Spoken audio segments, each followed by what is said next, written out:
փաստում է, որ անկլավներ տվել են 21-ից 26-ի ընթացքում անկլավների, այո, սահմանազատում է եղել եւ իշխանությունը անկլավ սահմանազատումը եղել 21-26 անկլավ էր թե չէ, Կիրանց անկլավ էր համարվում թե ոչ։ Ես չգիտեմ դուք գնահատեք, հիմա Կիրանցում սահմանում է։ Այո, Կիրանցում ապօրինի սահմանազատում է եղել։ Ում սահմանում է։ Սահմանազատվել է ապօրինի սահմանազատված տարածք է Կիրանցը։ Ման Գալչյան 3 հանրային հեռուստաընկերության տաղավարում ուժեղ Հայաստան կուսակցության 3-րդ համարը եւ կուսակցության անդամ Գոհար Մելոյանը պնդում արեց, որ Կիրանցը անկլավ է, այն ապօրինի է սահմանազատվել եւ դա անկլավ է, որ հայկական կողմը հանձնել է Ադրբեջանին։ Նախ հասկանանք ինչի մասին է խոսքը, ձեր մեկնաբանությունն է հետաքրքիր, գիտեմ, որ դուք նաեւ քարտեզներ ունեք տարբեր ժամանակահատվածների, խոսենք այդ մասին, արդյոք սահմանազատումը ապօրինի էր եւ տեղավորվում է արդյոք Կիրանցը անկլավ եզրույթի մեջ։ Ընդհանրապես անկլավները Հայաստանում, ադրբեջանական անկլավներ 3-ն են՝ Տիգրանաշենը, Ասկիպարան, Վերին Ասկիպարան եւ Բարխուդարլուն։ Դրանից բացի ուրիշ անկլավ չունենք, որոնք Կիրանցն էլ ընկնում է այդ երկու անկլավների մեջտեղը գտնված Հայաստանի սահմանների մոտ։ Կիրանցը սահմանամերձ գյուղ է, սահմանի վրա է, որի ճանապարհը վերջին մեկը տորը կամուրջով, Ադրբեջանի տարածքի կամուրջով մտնում էին Կիրանց։ Դա այդքան Կիրանցի մասին, որ Կիրանցը հայկական գյուղ է, Հայաստանի տարածքում է ամբողջովին, ըստ խորհրդային զինվորական շտաբի քարտեզների, որոնք պատրաստվել են 70-ական թվականներին, վավերացվել երկում եւ այսօր էլ Ալմաթիում այդ քարտեզները պիտի հանդիսանան մեր սահմանազատումը Ադրբեջանի հետ։ Ըստ նույնիսկ օգոստոս 8-ի հետ մեր համաձայնությանը մեջ հետո նշված է, որ ըստ Ալմաթիի որոշման այդ սահմանները կլինեն մեր ապագա միջազգային ճանապարհի սահմանները։ Պարոն Գալչյան, իսկ նորմալ են ընդդիմության կողմից նման պնդումները, երբ այդտեղ ճշմարտության որևէ նշույլ չկա, նույն պնդումները գիտեք, նրա հետ կապված, որ սահմանազատումը ապօրինի է, Կիրանցը անկլավ է, 300,000 ադրբեջանցիները վերադառնալու են, այսինքն այս մթնոլորտը որ կա, արդյոք նորմալ է։ Գիտեք ինչ է, աննորմալը այն է, որ ընդդիմության ներկայացուցիչները մի մարդիկ են, որ իրենց խոսած նյութի մասին անգամ գաղափար չունեն, կամ գաղափար ունեն սուտն են խոսում, սխալն են ներկայացնում ժողովրդին։ Եթե մեկն ասի, որ Կիրանցը Հայաստանի մեջ գտնվող անկլավ է եղել, տվել ենք Ադրբեջանին, դա արդեն իր անգրագիտությունն է փաստում, դրանից ավել խոսքով չունեմ ասելու։ Եվ խորհուրդ տամ մեր ընդդիմություններին իրենց ներկայացուցիչ ընտրեն տեղեկացված մարդիկ, որոնց խոսածը գոնե իրականությանը մոտ լինի։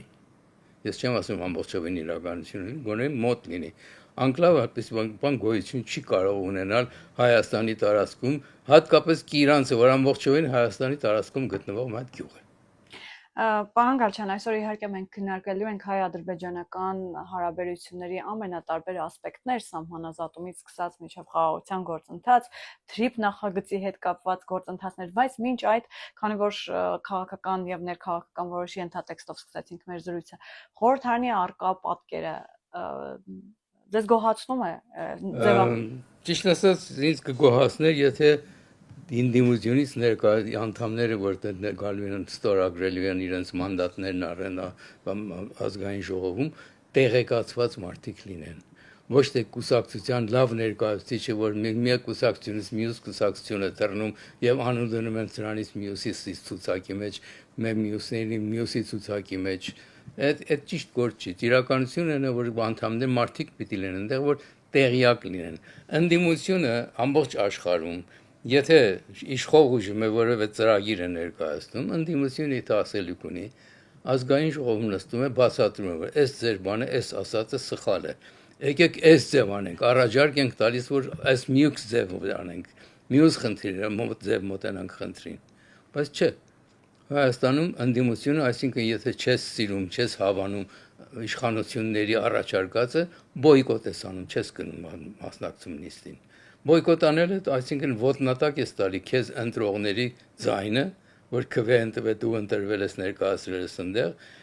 եւ գործ չանելու պատճառով էլ նույնիսկ գործ չանելով էլ հանրությունից ռոճիկ ես ստանում։ Եվ բացառիկ միջամտություն տեսանք, պարոն Գալչյան, կարծես թե նման մեծ ծավալի միջամտություն արտաքին միջամտության մասին է խոսքը, Այո։ թե հայտարարությունների տեսքով, թե գործողությունների տեսքով, թե սահմանափակումների ու ճնշումների տեսքով, թե ֆինանսական միջոցների տեսքով, եւ թե նաեւ այլ երկրից խոսքը հատկապես եւ մասնավորապես Ռուսաստանի Դաշնության մասին է, այդքան մեծ քաղաքացիների հոսքի տեսքով, որոնք իրենց ազդեցությունը եւ այսպես ասեմ, ընդհանուր պատկերի վրա իրենց ազդեցությունը ունեցան։ Ինչով էր պայմանավորված այսքան մեծ ներգործությունը եւ ջանքը ռուսական կողմից հատկապես, որպեսզի ունենար իր համար նախընտրելի պատկեր այս ընտրություններում։ Նրանով որ այսօրվա Ռուսաստանի Ֆեդերացիայի ղեկավարը ցանկանում է վերադարձնել խորհրդային համակարգը եւ իր շուրջ հավաքել մի շարք հանրապետություններ, որոնք կլինեն իրեն հլու հզազան, ինչպես որ ինքն ուզենա կարգադրի, ինչպես Բելարուսն է օրինակ, Հայաստանին էլ ուզում են նույն ձևի իրենց իշխանության տակ բերել, մենք դարձնանք մի Կովկասի Անդրկովկասում ընկած մի գավառ, որը իրենցն է, ամեն դեպքում անում են ինչ որ իրենք ցանկանում են։ Այդ նպատակն է ամբողջ այս գործի։ Նպատակն է, որ ռուսամետ ուժերը գալով Հայաստանը հանձնեն Ռուսաստանին։ Ինչպես գիտեք, Դաշնակցության 2022 թվականի հետ հանրային իրենց կենկենի ժողովի արդյունքը որ հրատարակեցին, կետերից մեկն այն է, որ անկախությունը որևէ ազգի համար շատ կարևոր խնդիր է, բայց երբեմն պետք կլինի անկախությունը որոշ չափով զիջել։ Անկախությունը ինչպես կարող ես որոշ չափով զիջել։ Կամ անկախ ես, կամ անկախ չես։ Այսինքն Դաշնակցությունը համաձայն էր, որ մեկ Հայաստանի ղեկավարությունը մասամբ տալ տրվի Ռուսաստանին։ Հետո գալով կետերից մյուսին, որը այսօրվա մասնարարին մեր խոսենք, կետերից մեկն էլ այն էր, որ սահմանազատումը եւ սահմանագծումը երբևէ Հայաստանի օգտին չէ։ Պիտի ամեն տեսակ աշխատենք խանգարել աշխատանքը կամ չթողնել, որ դա կատարվի, որը Դաշնակցությունը իրականացրեց իր կարողացած ձևով։ Սահմանազատում եթե չլինի, մենք չգիտենք մեր սահմանը Ադրբեջանի հետ որտեղ է։ Որտեղ պիտի փշալարը դնենք, որտեղից կարող են հայը կոչվի Հայաստան, որը կոչվում է Ադրբեջան։ Այդ գիծը ժամանակին գծել է խորհրդային շտաբը եւ այդ քարտեզները, մանրակրկիտ քարտեզները պահպանվել են վավերացված երկու կողմերի վրա, բայց այդ քարտեզները հանրությանը հասանելի չեն։ Դրանց վրա գրված է գաղտնի, սեկրետնը։ Այդ քարտեզները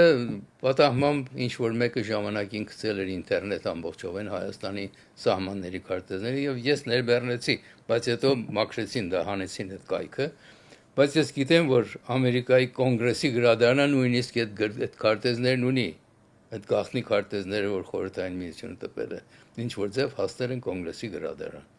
Եվ այդ քարտեզների վրա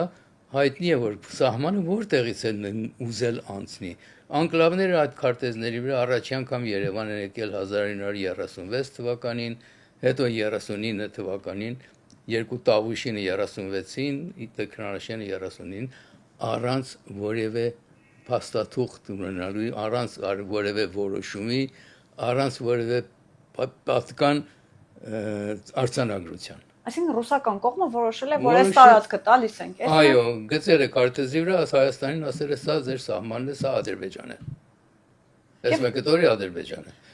Բայց հետաքրքիր է, որ 2022 թվականի հարձակման ժամանակ ջերմուկի վրա ռուսական կողմը ավելի շուտ հապկ արձանագրեց, որ մենք չգիտենք որտեղով է անցնում ձեր սահմանները։ Իրենք են գծել այդ սահմանները։ Իրար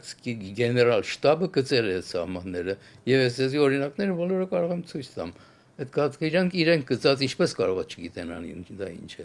Եթե չգիտեն Հայաստանի եւ Ադրբեջանի սահմանները որն են, ապա չգիտեն բոլոր մյուս 12 հանրապետությունների մեջ եղած սահմանները որն են։ Ուրեմն 12 հանրապետությունը ընդհանրապես առանձին երկրներ չեն, եթե սահման չունեն իրար հետ։ Եթե Ռուսաստանը չի ճանաչում այդ սահմանները։ Ռուսաստանը պարզապես իրականությունը չի ասել։ Կեղծել է իրականությունը, ասել որ մենք չգիտենք իրանց գտած սահմանը որտեղ է։ Սամվել Կարապետյանը, Ռոբերտ Քոչարյանը, այդ բոլոր հայտնի ուժերը, պարոն Գալչյան, պնդում էին, որ մեզ պետք է երաշխավոր, մեկ երաշխավորի եւ մեկ դաշնակցի հետ է միայն հնարավոր հասնել խաղաղության Ադրբեջանի հետ։ Ադրբեջանի հետ ուղիղ երկխոսել հնարավոր չի ըստ նրանց, իմաստ էլ չունի ըստ նրանց կարծիքով պետք է լինի ուժեղ երաշխավոր, ուժեղ դաշնակից, սա իրենց բառերն են, բառացի փորձում եմ մեջ բերել, որը այսպես ասած կզսպի Ադրբեջանին եւ կստիպի Հայաստանի հետ գալ խաղաղության։ Հիմա այդ երաշխավորի ինստիտուտի մասին խոսակցությունները ըստ ձեզ ակտուալ են ներկայիս աշխարհաքաղաքական պայմաններում եւ հատկապես այն պայմաններում, երբ տեսնում ենք, թե ռուս-ուկրաինական պատերազմի ճակատում Ռուսաստանը ինչպիսի իրավիճակում է։ Այո, տեսեք, երբ որ խոսում են նրա մասին, որ անպայման մեկը պետք է երաշխավոր լինի, մենք չպետք է իրար հետ խոսենք, այլ երաշխավորը պետք է այստեղ լինի, դա արդեն առաջին սխալն է։ Երկու հարևան եթե խնդիր ունեն, իրար հետ պետք է բանակցեն, իրենց խնդիրները իրենց մեջ լուծեն։ Երրորդ երաշխավորը, որ լուժեղ լինի եւ լավ լինի, ահա մենք ունենք մեկ դաշնակից, զինվորական դաշնակից, որը Ռուսաստանի Ռուսաստանն էր, Ռուսաստանը երբ որ ժամանակն եկա, որ պետք է օգներ մեզ, երբ որ Ադրբեջանը ներխուժում էր Հայաստանի տարածք, հապկի երկիրներով, հապկն ասած մենք սահմանները չգիտենք որտեղ է, միշտեր սահմաններ իրենք էին գծել։ Ինչպես կարող է դա լինի երաշխավոր, անկողմնակալ երաշխավոր։ Այդ երկիր, այդ մտածելակերպ ունեցողը ինչպես կարող է լինի անկողմնակալ եւ երաշխավոր Հայաստանի համար։ Երաշխավոր էինք, եթե ուզում էինք Հայաստանի պատմությունը պահպանել, ժամանակին, երբ որ հանձնառան Արցախի ժողովրդի անվտանգությունը իրանք հանձնառան պահպանել, կար ժամանակում սկսեց Ադրբեջանը սկսեց ներխուժել դեպի այդ տարածքները եւ ռուսական զինվորները ոչինչ չարեցին։ Բացի դա, երբ որ իրանցի ճանապարհի վրա կամուրջ էին կառուցում, այդ դրոշակները, որ ադրբեջանական դրոշը որ ուզում էին բարձրացնել, ռուս զինվորների ձեռով էին բարձրացնում։ Ռուսներն էին օգնում նրանց։ Այդպիսի դաշնակից է, որ մեր թշնամուն է օգնում, իսկ մեզ չի օգնում։ Ասում եմ, չեմ կարող օգնել, քանի որ հայտնի չի ձեր սահմանը որտեղ են։ Այդպիսի մենք երաշխավոր ենք ուզում։ Այդպիսի երաշխավոր էին պատկերացնում, երբ որ ասում էին ուժեղ Սամվել Կարապետյանը։ Իհարկե, նրան են պատկերացնում, որ իրանք ասած Ռուսաստանի ասածը ինչ որ է կատարեն։ Դա է, միակ նպատակը, ուրիշ բան չկա։ Երաշխավորը մեկը եթե լինի, դա անպայման մեր հարևանը Ռուսաստանը պետք է լինի։ 300 տարի մեր երաշխավորն էլ է։ Ճիշտ է, 300 տարի իշխել է Շրջանի։ 300 տարում բոլոր իր ունեցած խնդիրները լուծել է ի հաշիվ Հայաստանի հողերի, Հայաստանի ժողովրդի։ Սա աքսիոմատիկ է, չէ՞, պարոն Գալստյան։ Իրականությունը, դուք այդ մետրոս մեծից սկսած եկան Հայաստանի տարածքը Թուրքիայից գրավեցին, հետո Թուրքիային հետ տվեցին առանց խոսք ասելու հայերի համար, որ մենք էսի վերադարձնում ենք, դուք դուրս եկեք ստեղից, քանի որ վտանգված կլինեք։ Այդ ժամանակվանից սկսել է։ Հիմա օրինակ նույն ուժերը ասում են պարզապես այս իշխանությունները հակառուսական տրամադրություններ ունեն, օրինակ Սամվել Կարապետյանը օրերս իր հարցազրույցներից մեկում դժվարությամբ բացատրեց, թե ինչ է ուզում ասել, բայց ասաց իշխող ուժը հակառուսականությունը վաճառեց Եվրոպական միության վրա եւ դրա շնորհիվ վերընտրվեց։ Ինչ ասել է հակառուսականություն։ Հակառուսականությունը Ռուսաստանը ինքն է ներկայացրել մեզ կողմը չպաշտպանելով, երբ Ադրբեջանը հարձակվեց մեր վրա 22 թվականին, այդ շրջաններին։ Ուրեմն հակառուսականը մենք չենք սկսել, իրենք են սկսել։ Իրենք ստացել մեզնից 200 միլիոն զենք տալու գումարը կանխիկ ստացել եւ զենքը չեն տվել։ Դա ինչ է դարձնում քեզ, եթե մեկը ձեր վճարածին դիմացը իր խոստացած է չի անում, ով է իրեն վատամարտ սարքում, ինքը թե դու։ Ինքն իրեն է վատամարտ սարքել ստեղում է։ Մեր ճանապարհը, մեր երթևեկի ճանապարհը, Բեռնատը փոխադրման ճանապարհը փակել է Լարսի ճանապարհով եւ չի ընդունում տարբեր բաներ, ով է մեր բարեկամն է այդ երկիրը։ Ինչպես կարող է մեր բարեկամ լինի, երբ որ անցյալում ճիշտ նույն բաները ստացել է առանց խոսելու, իմ ասում է, չէ, ստանդարտներին չի համապատասխանում։ Հետո նույնը բարձրագույն ստանդարտ ունեցող եվրոպական երկրները նույն ապրանքներն ընդունում են։ Բայց Քոչարյանը, Կարապետյանը ինչու այդքան մեծ եռանդով ուզում են տանել դեպի այդ երկիր։ Որտեղ երկուսն էլ Ռուսաստանի գրպանում են։ Ինչպես իր Ռուսաստանի պաշտպաններն են։ Միայն Քոչարյանը չլիներ Ռուսաստանին, մեր ալյումինը, մեր ատոմակայանը, մեր երկաթգծերը եւ այլն։ Բոլորը դեպի Ռուսաստանին 120 միլիոն դոլար պարտք ունենալ է անվանով 10 անգամ դրանից ավելի ուժեղ բարձր արժեք ունեցող կառույցներ նվիրեց Ռուսաստանին։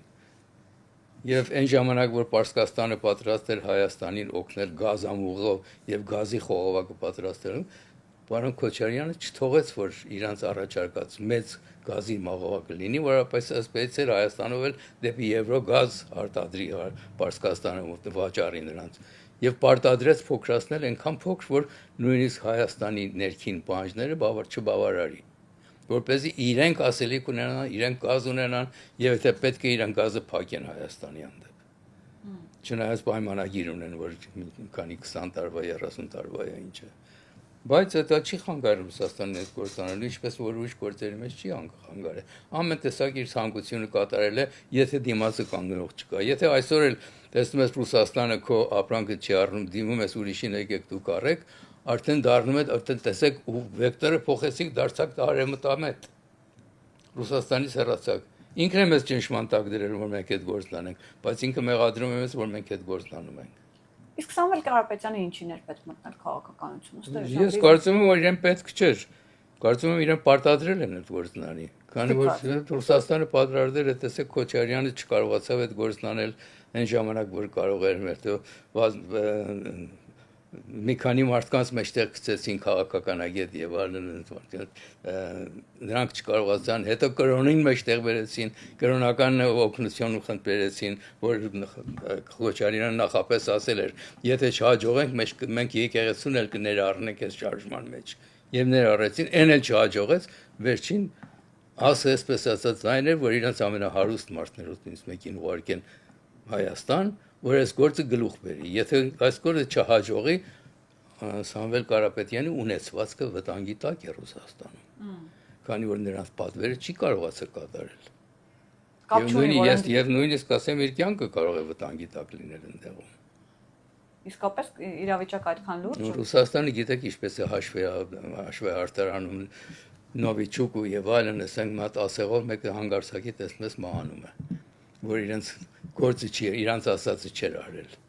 Սամվել Կարապետյանը կարող է այդտեղ չլինի, կարող է ունեցվածքը ձեռից առնեն եւ ասեն համեցեք գնաք Հայաստան վերադարձի որտեղից որ եկել է իր։ Այսինքն կարելի է ենթադրել, որ Սամվել Կարապետյանը այս պարագայում նաեւ երջանիկ է, որ Հայաստանում է։ Ես կարծում եմ, որ շատ ուրախ է, որ այս րոպեն Հայաստանում է, որտեղ իրան համար ավելի շատ դժվար կլիներ Ռուսաստանում լինել այս ձևի անհաջողությունից հետո։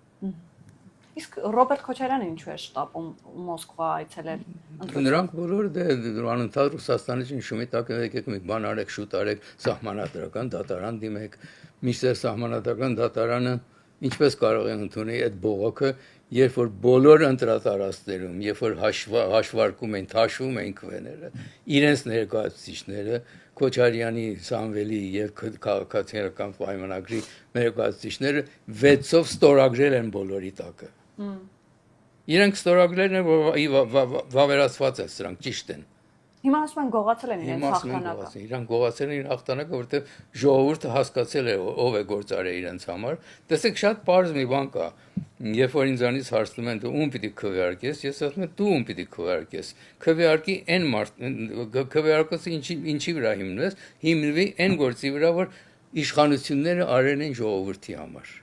Օրինակի համար առաջին 28 տարում իշխանությունները ինչ են արել ժողովրդի համար, բացի այն որ բանակը ոչնչացրել են, բանակը չեն ստեղծել, բանակի փողերով իրենք դեղյակներ են կառուցել, բանակ կառուցեին, ժողովրդի համար ամենտեսանք ճնշում արել են այդ ընթացքում քանի 100,000 հայ Հայաստանը թողել գնացել է։ Բայց Քոչարյանն ասում է իր տարիները ամենախաղաղն է։ Այո, ամենախաղաղն է, որտեղ Ադրբեջանը դեռ զինված չէր։ Ադրբեջանը երբ որ զինվեց, արդեն իմացան, որ Ադրբեջանը զինվում է վտանգավոր է, Սարգսյանն էլ իր հրաժարականը տվեց, որ փոխի ուրիշի գցի այդ գլխացավանքի մեջ։ Եվ կարծում եմ, որ այդ ճանապարհով, եթե գնանք, տեսնում եք, որ անելիք չունեն։ Քոչարյանը ինչ պետք է անի այսօր։ Քոչարյանը պետք է նորից հետևել Ռուսաստանի ուղղություններին, ինչպես որ այն տրվում է։ Նոր կատարի այդ ճանապարհը դրա կլինի։ Պարոն Գալչյան, այս ներքաղաքական խոսույթները, որ կան նախընտրական շրջանում, հատկապես 300,000 ադրբեջանցիների վերադարձի մասով ու գիտեք այդ իմաստով ինչ ագրեսիվ արշավ էր սկսել ուժեղ Հայաստան դաշինքը, Հայաստան դաշինքը այնտեղ իհարկե Արարատի լուսանկարով էր ներկայանում, գալիս էր ինքնությունը փրկելու, բայց ուժեղ Հայաստանը ավելի հեռուն գնաց Ադրբեջաներով տեսանյութեր արհեստական բանականությամբ գեներացված, որտեղ ադրբեջանցիները իբրև թե գալիս էին ներթափանցում էին հայերին, հանում էին իրենց տներից, իրենք էին տեղավորվում։ Այս ամբողջը նախ ինչպես կմեկնաբանեք դուք եւ արդյոք այս ամբողջը կարող է խանգարել կամ որևէ կերպ խոչընդոտել հայ-ադրբեջանական խաղաղության գործընթացին։ Ես հույսով եմ, որ չի խանգարի դրան, քանի որ այդ ամբողջ կեղծ այդ խոսույթները անհիմն են։ Ես խոսել եմ ադրբեջանցի դիվանագիտների եւ թղթակիցների հետ, Ադրբեջանից առաջին 300,000 թիվը օդիչ մեծ բռնած թիվը 120,000 ավել չեն, ըստ գրված բաների արխիվների 85,000 ադրբեջանցի հետ տեղել ժամանակ եղել Հայաստանում, բայց դրանով հանդերձ նրանք ասում են ոչ մեկ ադրբեջանցի պատրաստ չի լինի վերադառնալ Հայաստան ապրել։ Ոչ մեկը, այո, այդ մռան խոսել են եւ ասին ոչ մեկը, մենք գիտենք, որ ոչ ոք պատրաստ չի Հայաստան վերադառնալ ապրել, ինչպես են ապրել։ Պիտի կան, եթե Ղարաբաղցին վերադառնա Ղարաբաղ, պետք է Ղարաբաղի քաղաքացիություն ընդունի, հրաժարվի իր Հայաստանի քաղաքացիությունից, նույնը պիտի ադրբեջանցին անի։ Պիտի ադրբեջանցի հպատակ լինելուց հրաժարվի, գա Հայաստան ապրի։ Գնա հայկական դպրոց,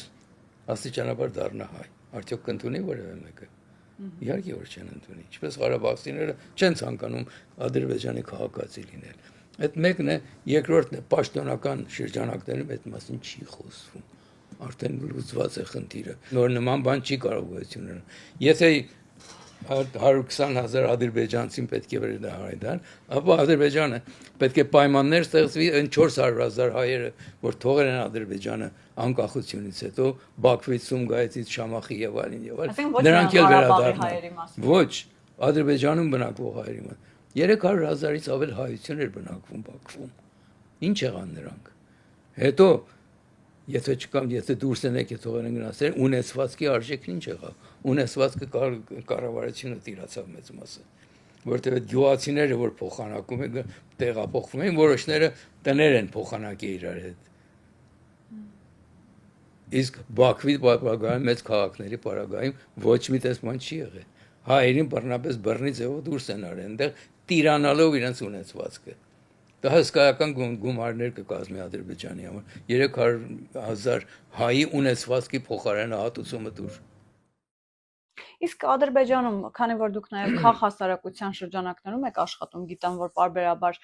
շփումներ եք ունենում, այդ շփումները ինչի մասին են եւ ինչի մասին են, բոլորը հիմնականում եղել են այնպես, որ ուրախ ենք, որ պատերազմը վերջացավ, խաղաղություն կլինի, մեր ժողովուրդն էլ կռիվ չի ուզում։ Մեր ժողովուրդն էլ պատերազմ չի ուզում։ Մենք էլ հանգիստ կլինենք, եթե իմանանք Հայաստանի հետ նստել ենք, բանակցում ենք եւ սահմանազատում, սահմանագծումը կատարելու ենք։ Իրենք էլ նույն կարծիքի են։ Այսինքն ադրբեջանական կողմը նույնպես խաղաղություն է։ Այո, նույնպես խաղաղություն են ուզում։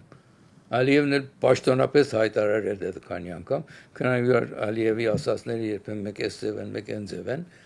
բայց դա ասել է։ Մենք տեսնում ենք վերջին շրջանում նաև հայտարարություններ թուրքական կողմից,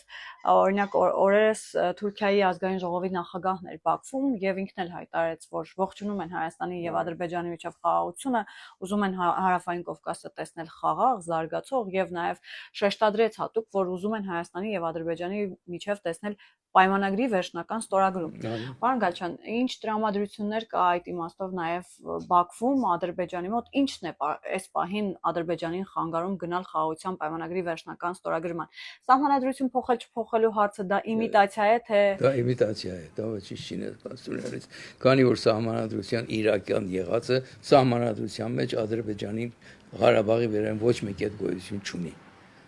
Դա խաղաղության ակտի անկախության ակտի մեջ նշում կա, բայց սահմանադրության մեջ չկա դրա մասին։ Դա այդ մեկը ամբողջովին դա կեղծ պատրվակ է։ Կեղծ պատրվակ է, այո։ Իսկ Ալիևը ինչու է ուշացնում դա, ինչու չի սկսում, օրինակի համար Ալիևը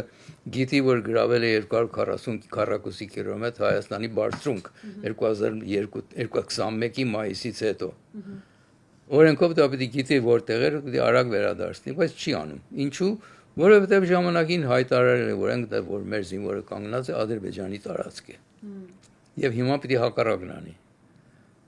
Ղեկավարի համար դժվար է իր հաղթած ժամանակը միանգամից փոխել։ Այսինքն դեմքը փրկելու խնդիր ունի։ Դեմքը փրկելու իհարկե որ փոթ խնդիր ունի։ Զանգերզուրի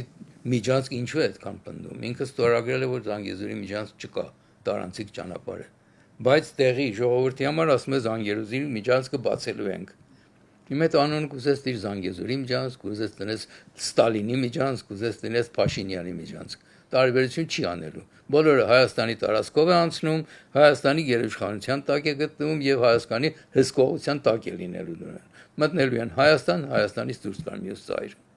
Իսկ ընտրությունների արդյունքները մենք գիտենք, որ ընտրություններին այս անգամ սպասում էին թե Թուրքիայում, թե Ադրբեջանում, թե Վրաստանում, թե Եվրամիությունում, թե Ռուսաստանի Դաշնությունում։ Ընտրությունների արդյունքները հատկապես ինչպես են արտացոլվելու հայ-ադրբեջանական խաղաղության գործընթացի վրա։ Ես կարծում եմ, որ ադրբեջանցիներն ուրախ են, որ խաղաղությունը մնալու է եւ շարունակվելու է։ Քանի որ հենց այս Սամվել Կարապետյանը հայտարարեց, մենք առաջին խնդիրն էլ լուծելու ենք Ղարաբաղի խնդիրը։ Այսինքն ինչ ենք անելու։ Պատերազմ ենք սկսելու, պատերազմով հետ ենք վերցնելու Ղարաբաղը։ Իր ասածը անուղղակի դա էր նշանակում, որ մենք Ղարաբաղի ժողովրդին պետք է հետաբերադարձնենք իրենց օղերը։ Այսինքն վարչապետը պարոն Գալչյան, երբ որ հայտարարում էր, որ եթե Ռոբերտ Քոչարյանը, Սամվել Կարապետյանը, Գագիկ Ծառուկյանը, որոնց նա եռագլուխ պատերազմի կուսակցություն է անվանում, կան իշխանության պատերազմ է լինելու, դա էլ, այսպես ասած, միֆ չէր։ Դա իհարկե որ միֆ չէ, երբ որ իրանք հայտարարել են, մենք Ղարաբաղի խնդիրը պետք է արագ լուծենք, այսինքն ղարաբաղցիների հետ գնան այնտեղ իրանք երկիր իրանք տներում վերաբնակվեն։ Դա ինչպես է լինելու։ Եթե արդեն Ադրբեջանի եւ Հայաստանի երկող Ադրբեջանի Հայաստանի տարածքային ամբողջականությունը ճանաչել ենք իրանց հետ։ Եթե հարձակվենք իրանց տարածք ուզենք, ուրեմն պատերազմ ենք սկսում։ Իրենցից տարածք։ Դրա համար էլ պարոն Փաշինյանը, երբ որ ասում էր դիերագլուխ պատերազմի կուսակցությունները, դրա համար է, որ եթե իսկապես իրանց ասած ուզեն անեն, անպայման պատերազմ կլինի։ Վարչապետը բազմիցս հայտարարել է նախընտրական շրջանում էլ է խոսել այդ մասին, որ Ղարաբաղյան շարժումը համարում է փակված։ Որ երկրներին, որ ուժերին պետք չէ, որպեսզի այդպես լինի, որովհետև մենք վերջին շրջանում նաև ռուսական մեդիայում, ռուսական հեռուստաալիքներում տեսնում ենք հաղորդումներ, որտեղ Ղարաբաղը կրկին ներկայացվում է հայկական, հայերի վերադարձի իրավունքի մասին է խոսվում։ Ինչպես հասկանալ։ Ես չգիտեմ ինչպես հասկանալ դա, քանի որ չգիտեմ այդ ասողները ովքեր ինչ տեսակ խոսքեր են խոսում, բայց Ղարաբաղի խնդիրը այժմ էստա ներկաներում, ներկայի պայմաններում, քանի որ ճանաչել ենք տարածքային ամբողջականությունը, որոշ միջակետ տրված է։ Հետո ապագային ինչպես կլինի, դա արդեն տարբեր խնդիր է, դա նախատեսելի չի։ Բայց այսօրվա շրջանում խաղաղության այսօրվա պայմանագրի տեսակետից խնդրի միջակետը դրված է եւ այդ է որ կա։ Մենք չպետք է ավելին պահանջ ներկայացնենք ասկուն, այսինքն եթե պահանջ ես ներկայացնում, խաղաղության պայմանագիրը չեղյալ ես համարում։ Իսկ որ պետություններին է դա պետք, պարոն Գալչյան։ Ռուսաստանին է պետք ստեղծել անընդհատ խնդրի առաջ կանգնաստի հայերին եւ Հայաստանի եւ Ադրբեջանին կոնֆլիկտը շարունակվի, ինչքան որ ինքն էր ցանկանում, երբ որ ինչպես ուզենա իր լուծի, օրինակ կոնֆլիկտը լուծես նոյեմբերին 2020 թվականի նոյեմբերին, երբ որ խաղաղության պայմանագիրը կոնֆլիկտը լուծեց այն ձևով, որ Ռուսաստանի ուժերը կապահովեն Ղարաբաղի ժողովրդի անվտանգությունը։ Հետո 3 տարի հետո տեսավ, որ իրան բանին պետք չի, փոխեց, հանձնեց Ադրբեջանի, դուրս եկավ այնտեղից։ Պարոն Գալչյան, իսկ առաջիկայում ինչ զարգացումների սպասել հայ-ադրբեջանական հարաբերություններում, խաղաղության գործընթաց, սահմանազատման գործընթաց, մենք գիտենք, որ թրիփի մասով պայմանավորվածություններ կան, իսկ թրիփը իրականացնելու համար այնտեղ Սյունիքի որոշակի հատվածում պետք է սահմանազատման, սահմանագծման աշխատանքներ տեղի ունենան։ Հիմա կասեք ինչ փուլում են աշխատանքները եւ ինչ բանակցում։ Աշխատանքները, ինչքան որ ես գիտեմ, առաջ խաղացում դեռ չունեն։ Եվ առաջի հերթին ես միշտ էլ առաջարկել եմ, որ առաջի հերթին պետք է Սյունիքի այդ մեր սահմանին եղած մեր 5-10 կիլոմետրը սահմանազատել, որպեսզի մենք իմանանք որտեղ են կառուցում մեր մաքսակետը, մեր անցակետը, նրանք էլ իմանան որտեղ են կառուցում դա։ Հետո դրանից հետո ուզում եք Տավուշից սկսեք, ուզում եք որտեղից սկսեք։ Եվ ամենակարևորն է այդ բարձունքները, որ Ադրբեջանը գրավել է ժամանակին, իրենք էլ գիտեն որտեղ էին, հիմա որտեղ են, վերադարձնել են։ Եթե Ալիևի ասածին դա իր նախկին հայտարարությունին չի համապատասխանում, Ալիևը պետք է ինքը ճանապարհ գտնի այս մեծ ձևով լուծելու։ Իսկ Ռուսաստանի կողմից էս վերաբերմունքը, որ չեն ճանաչում ըստ էության ընտրությունները կամ չեն շտապում շնորհավորել, սա որևէ կերպ ազդեցություն կունենա, նկատի ունեմ հայ-ռուսական հարաբերությունների վրա կպրոյեկտվի եւ հատկապես այդ իմաստով Ռուսաստանը կխոչընդոտի օրինակ թրիփի իրականությանը, որովհետեւ գիտենք, որ այնտեղ երկաթուղու կոնցենսիայի հարց կա, հազար ու մի հարց կա, որ Ռուսաստանը եւ Հայաստանը ըստ էության պիտի գան համաձայնության։ Բայց գիտեք ինչ կա, Ռուսաստանը եւ Հայաստանը պիտի գան համաձայնության, բայց Ռուսաստանը այն պայմանագիրը, որ ստորագրել է Հայաստանի հետ, որ հանձն է առել ղեկավարել արդիականացնելու երկաթուղացանցը, ոչինչ չի արել։ Դա այն կետերից մեկն է, որ իր հանձնարարությունը չի կատարել Ռուսաստանը։ Եվ Հայաստանը կարող է Ուրեմն իրավասու չես էլ պահանջնել, որ ինչ ես զումանել այստեղ։ Դա արդեն միջազգային դատարանի խնդիր կլինի, որ երկարատև լուծում պետք ունի։ Դա իշխանությամբ լուծող խնդիր չի, բայց պետք է ես կարծեմ, որ առանձին գիծել նույնիսկ եթե պետք է երկաթուղի կառուցենք, որպեսզի Ռուսաստանին կախված չլինենք այդ մեկումն էլ։ Իսկ Ռուսաստանը այս պայմաններում կարող է մեխանիզմներ ունի խոչընդոտելու թրիփի կայացմանը։ Թրիփի կայացման հենց Ադրբեջանը իր ընդդիմության միջոցով պիտի խակառակ դանի, ինչ որ կարող անել, ուրիշ անելիք չի կարող ունենալ։ Պարսկաստանը ես կարծում եմ այսօր, որ Ամերիկայի հետ սկսել են արդեն վերջնականացնել իրենց համաձայնությունը, Պարսկաստանին էլ խնդիրը կլուծի այդ խնդիրը, որոշ ձևով պարսկական ապրանքները Հայաստանի վրայով կհասնեն Եվրոպա, ուղղակի գնացքով, ոչ թե Թուրքիայի վրայով։ Այդ խնդիրները լուծելի կլինի թրիփի, եթե ճիշտ ձևով դասավորվի դա, բայց հիմա դեռ վերջնական պայմանագիրները բաները հայտնի չեն, ինչ են, ինչպես կլինի Ռուսաստանը իր հակառակությունը հայտները որոշ բերին, սկզբում ասած շատ ողջունելի է թրիփը, հետո հանգարցում մտածեցին ավելի լավ գնի հակառակենք, տեսնենք ինչ կլինի, չթողնենք առաջ ընթանա։ Իսկ առաջիկա 5 տարում ինչ է կարծում եք կտեսնենք թրիփի իրականացում։ Չեմ կարող ասել եւ հույսով եմ կտեսնեմ։ Այսինքն դա միայն դրական է։ Այո, դրական կարող է լինել, այո։ Եվ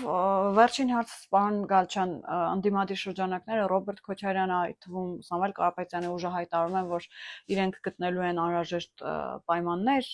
եւ անհրաժեշտության դեպքում դուրս են գալու փողոց, Սամվել Կարապետյանը հայտարարում է, որ իրենք եռագլուխ չեն, արդեն 500,000 գլուխ են, գորգրացողներ ունեն, Ռոբերտ Քոչարյանն ասում է աշնանը կլինի հարմար տրիգեր եւ մենք կսկսենք հեղափոխություն։ Ինչ է կարծում ընդդիմությունը այդ իմաստով կարող է հաջողել եւ կարող է իշխանության։ Ինչ է, եւ որ այս նոր օրենք անցնի, որ եթե քվեարկություն իրավունք ունեն մարդիկ, որ 6 ամիս Հայաստանում են ապրել, այդ 100,000, 120,000 Սամվել Կարապետյանի վերած ձայները կոչնչանան,